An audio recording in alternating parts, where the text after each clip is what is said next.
Alléluia na Yesu. Yozali nzambe, yozali nzambe, yozali nzambe, yozali nzambe. Alléluia, alléluia, alléluia na Yesu. Yobateli ngaye, obateli libota nanga, oza malamu na pesa yo nini ye. Alléluia, alléluia, alléluia na Yesu. Mopesi bomoi, mopesi lobiko, ezali Yesu, mwana na Nzambe. Alléluia, alléluia, alléluia na Yesu. Mobundi molongi olongisi ngai, oza monene na pesa yo nini Yesu e. Alléluia, alléluia na Yesu. Bien-aimé, Nzamba za bolingo, Nzamba za malamu, Nzamba zo batela bomoi na nga na yo, Nzamba za ko épargner biso na ba danger. Oui, mais bien-aimé dans le Seigneur, yo mtoza connecté na nga na moment oyo. Yeba que nous sommes déjà dans la présence de Dieu. Yo mtoza connecté na nga na moment oyo, na lingo poussa makanisi na yo na présence ensemble. Na lingo banda ko réaliser que na moment oyo oza liboso mota mokilité, oza de liboso na Nzambe. Na lingo banda ko ta la vie na yo bien-aimé. Na lingo banda ko ta la libota na yo. Na lingo banda ko ta la entourage na yo. Banda ko ta la ko banda to banda ki na ne oya 2021. Si mokola lelo bien-aimé, combien de bateaux va perdre ma vie na bango? Nalingo banda ko réaliser bolingo pe bolamu na Nzambe. Soki bato baza pembeni na biso bazo kufa, mais Nzambe bazo permettre ngai na yo tozala en vie. Et ça te po biso ne toza spécial. Et ça te po biso ne tosalela ka Nzambe parce que bato babondelaka koleka ngai na yo, bato wana ba perda ba vie na bango. Parce que bato o basalelaka pe Nzambe ba perda pe ba vie na bango bien-aimé, mais ngai na yo Nzambe azobatela biso. Nalingi te otala ete oza nango, nalingi te otala condition to ba circonstance oza ko traverser na moment oyo, mais nalingi obanda ko analyser pe ko réaliser combien Jésus-Christ t'aime. Nalingi banda ko comprendre bolingo to pe bolamu na Nzambe na kati ya bomoi na yo. Bime soki oza lelongi oza wana eza pona bolingo na Nzambe, eza pona be effort na yo te. Neyebi te nini oyo kopesa na Nzambe, neyebi te nini oyo kozongisela Nzambe. Yango nalingi place ozali motema na yo e banda ko sopa na liboso na Nzambe, banda ko reconnaître bolingo na Nzambe, banda ko pambola ye. Loba soki naza en vie, eza po oza ko accorder nga souffle de vie. Bine banda ko pesa Nzambe merci, banda ko reconnaître vie o tozana yango kaka yenda zo pesa biso. Bino soki yo abateli biso te, nani yo akokaki ko batela biso bien-aimé. Combien de bateaux bazana ba garde du corps, bateau wana bazo perdre ba vie na bango, bateau bazo tambola na ba sécurité, mais bateau wana bazo kufa. Et bongo ngana yo toza na ba garde du corps te, toza na ba sécurité te, toza kaka na Jésus-Christ yenda za le seul protecteur o aza ko batela biso bien-aimé. Nalingi place ozali o me bien-aimé kokanga motema te, banda ko pesa Nzambe merci. Bimi kaka na butwa lelo pendant que yo lalaki, combien de bandoki o bayaki likola ndaku na yo. Bimi kaka na butwa lelo pendant que yo lalaki, combien de bandoki o bayaki ko meka bana na yo. Bimi na moment oyo lalaki, bato nino bakotaki na libota na yo, bato nino bakotaki na ndako na yo, bayaki na projet nini, bayaki na mission nini, balingaki basala nini, yo ozalaki na pongi, mais Nzambe na lola, Nzambo ya lalaka te, Nzambo ya nimbaka te, abundeli yo, tam suso loti te, omoni te, Nzamba permettre te omona, yemoka linga sila na banguna na yo dans les calmes, dans les silences, mes bien-aimés. Nzambe wana bundela kabiso bitumba butu pe ya moi. Soki Nzamba lobi afongola yo misu bien-aimé, omona mitambo batiaki liboso na yo, nantimite ko kokaki kokanga munoko na yo. Soki Nzamba lobi afongola yo misu, amotalisa yo, combien de bateaux baza na sima na yo, bazozela kaka yo kweya, po basasa yo, po basasa libota na yo, nantimite okokaki kokanga munoko na yo. Siko na lingi bien-aimé, banda ko réaliser combien l'Éternel est bon pour toi, combien l'Éternel combat ta faveur. travers.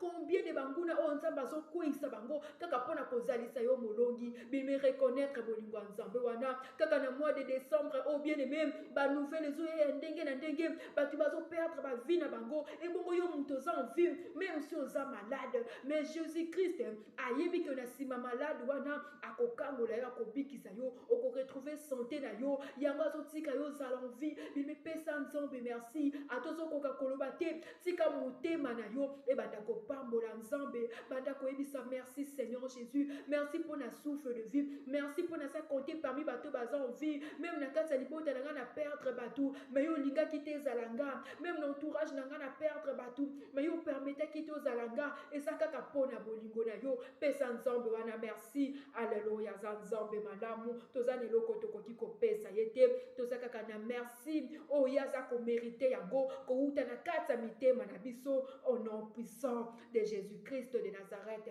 Alléluia au nom de Jésus. Oui, mais bien aimé, nalingo mata lisusu, okota lisusu na kati ya dimension ya kopusa na lisusu na présence en Nzambe. Bien, mais la Bible nous dit, le salaire du péché c'est la mort. Combien de péchés on gagne au tosala?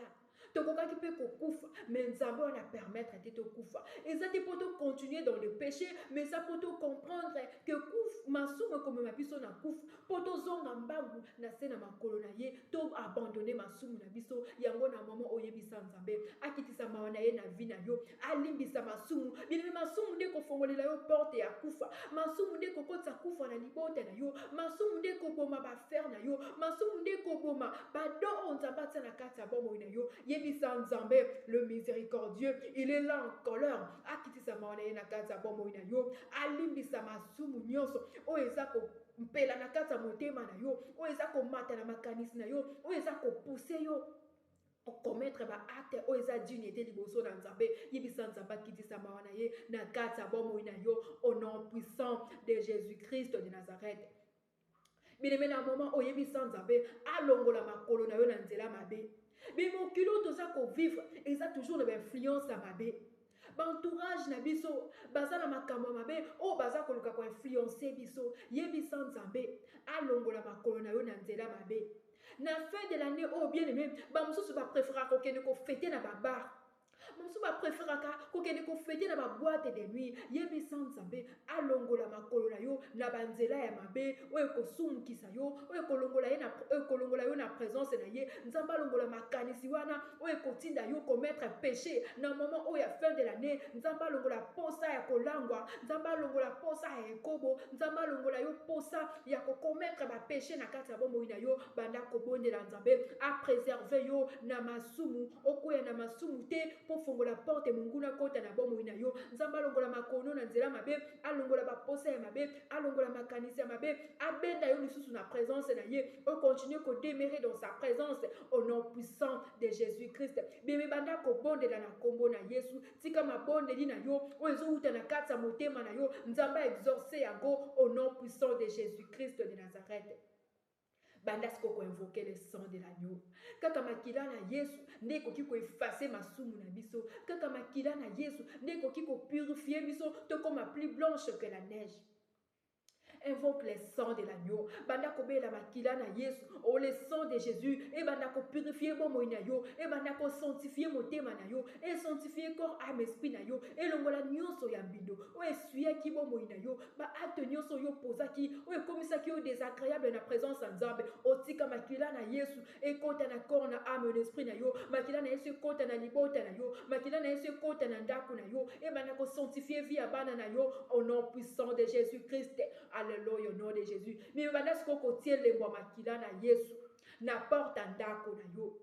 Makila na Yesu ezale lembo oyo kopekisa l'ange de la mort akota te na ndako na yo makila na Yesu ezale lembo oyo kopekisa l'ange de la mort o monguna tindi na fin de l'année oyo akota te na kati ya libota na yo tie lembo makila na Yesu na ndako na yo au nom de Jésus ezana mutuka oyo tambolaka nango banda ko tie lembo makila na Yesu monguna kota te kufa kota te ba jean et diable ba kota te makila na Yesu ezale lembo ezana ba fenêtre na yo ezana ba porte ndako na yo na kati ya libota na yo makila na yesu ezala elembo ya protection mpe ya sécurité mpo na bomoi na yo mpe libota na yo. Alléluia, au nom de Jésus-Christ de Nazareth.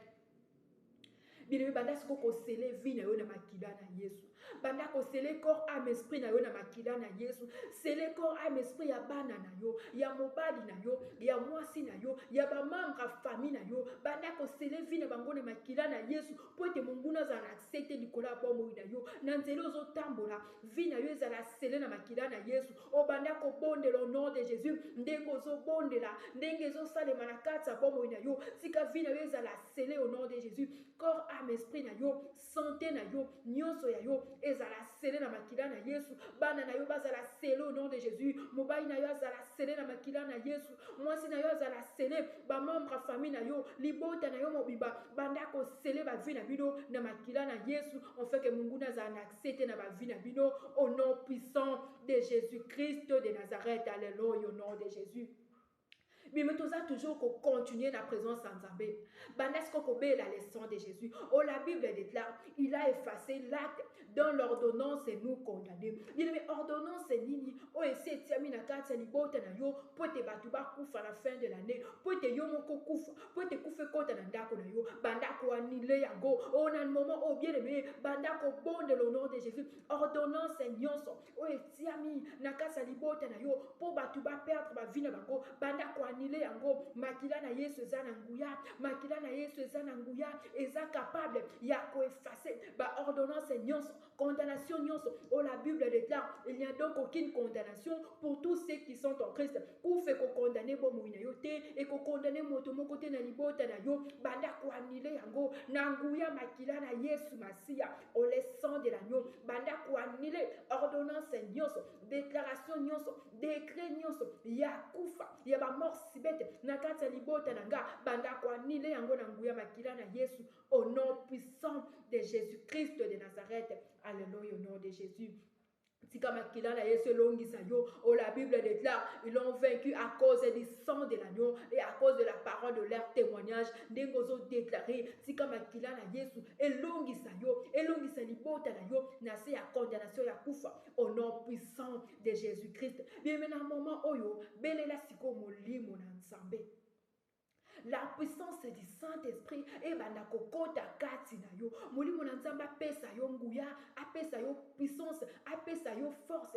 Pweto kweya te liboso banguna banda kobonde la molimo na nzambe. Oyebisa l'Esprit de Dieu atondisa yo na nguya. On a un moment où c'est disposé na présence na nzambe. Tika molimo mo santu amona disponibilité na yo, akota kati na yo, avanda kati na yo. Alléluia, au nom de Jésus.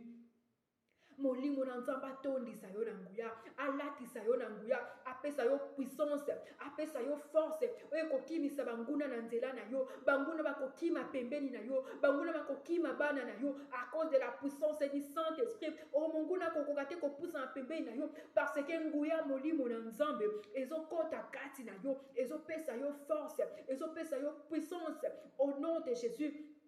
Senganguya molimo na nzambe e banda kotondisa bomo ina yo. Alléluia. Olatisa mana molimo mosantu, otondisa mana molimo na nzambe, ozala forte spirituellement, ozala forte, ozala puissante, ozala forte, ozala puissante par la puissance du Saint-Esprit. Molimo na nzamba peso nguya yako telema, yako bondela, yako longa liboso banguna au nom puissant de Jésus-Christ de Nazareth. Na kombo na nguya na Yesu Masi, au nom de Jésus. Bien-aimé, dans un moment où la Bible nous dit, recommande ton sort à l'Éternel et mets en lui ta confiance, il agira. Bandasko kotali sanzambe, situation nini, tout problème nini, oye banda kina yo depuis l'année oya 2021, ils ont continué na yo, to komi na décembre, mais likabango lingo tika yo te, c'est comme si linge konta na yo ti na 2022, bandako yebi sanzambe problème wana, yebi sanzambe situation wana, loba likambo ekanga minga na nzoto, elingi kokende te, likambo ekanga mina libote na nga, elingi kosila te, na bana na nga, elingi kotika te, bandako tali sa yango nzambe, loba Seigneur Jésus, na ye na problème na nange epai na yo naye na situation nange epai na yo yo nde mopesi na solution bien-aimé fongolela nzambe motema ye nde aza na solution ya likambo wana oyo eza kotungisa bomoi na yo banda kobondela lelo oyo nom de Jésus banda koyebisa nzambe banda koyebisa ye yebisa nzambe likambo ya motema na yo bato obetela lisolo bayokela yo mawa me bapesa yo solution te bato yo poza baproblème bayokela yo mawa bapesa yo solution te me yesu masiya aza na solution yebisa ye problème na yo yebisa nzambe lolenge nini yo olingi osilisa ne oyo lolenge nini yo olingi okota ne prochain yebisa nzambe banda deja kobongisela yo makambo ya malamu oyo kokutana nango na ne prochaine ya 2022 banda koyebisa nzambe loba natie motema na ngai epai na yo nayebi ke nakozala confus te natie motema na ngai epai na yo nakozala déçu te natie motema na ngai epai na yo naza na assurance naza na foi ete Jésus Christ de Nazareth oza capable ya kobimisa ngai na situation oyo ya koarrete situation oyo ewumeli mingi na kati ya bomoi na ngai nayebi ke yo oza capable yebisa nzambe nakosilisa ne oyo na condition wana te parce que je crois à la puissance de ton nom je crois à ta puissance Seigneur Jésus, je sais que tu es capable, je sais que tu es capable, je sais que tu es capable et tu te lèves souvent le dernier. Yo te combine dernier jour na biso, te combine mikola suka poto 6 années oyo, telema na nguya na yo pour na commettre fin na ba situation difficile nyonso, oza ko se présenter na vie abana na yo au nom puissant de Jésus-Christ de Nazareth. Alléluia au nom de Jésus. Tozane loko to kopesa nzambe wana te bien-aimé.